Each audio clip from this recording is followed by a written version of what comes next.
మనం కెమెరా ముందు ఎలా మాట్లాడాలంటే, ఒక వీడియోకు ఏం చేస్తాం, మనం వాయిస్ ఓవర్ ఇస్తాం. సినిమాల్లో గాని కదా! సినిమాల్లో ఇస్తారు. ఒక వీడియోకి వాయిస్ ఓవర్ ఇస్తారు.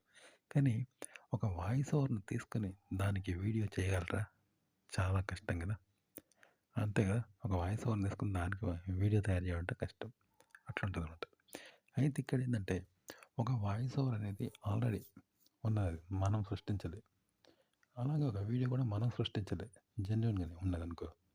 ఎట్లుంటదో అలా, అలా మాట్లాడాలి. అంటే మీరొక యూట్యూబ్ ఆర్టికల్ తీసుకొని దాన్ని వాయిస్ ఓవర్ చెప్తారు గదా! వాయిస్‌లో చెప్తారు గదా! అది మీరు చెప్పొద్దు. మానవ కల్పితం కావద్దు. ఆ! జెన్యూన్‌గా మనిషి ఎలా అయితే వ్యవహరిస్తాడో మాటలు కూడా అలాగే వస్తాయి. ఒక మాట అలా రావాలి. ప్రకృతి సిద్ధంగా రావాలి. ప్రకృతి సిద్ధంగా అంటే ఇప్పుడు తెప్ప ఏర్పడుతది నీళ్ళలో అది ప్రకృతి సిద్ధంగా కదా! అట్లా వాయిస్ ఓవర్ అలా ఇవ్వండి. మరియు వీడియో కూడా అంతే అలా ఇవ్వాలి. మీ వీడియో కూడా వాయిస్ ప్రకృతి సిద్ధంగా రావాలి. మీరు కావద్దనమాట. అట్లా ఇలా ఇవ్వండి మీరు ఒక ఆర్టికల్ చదివి బావుంటది.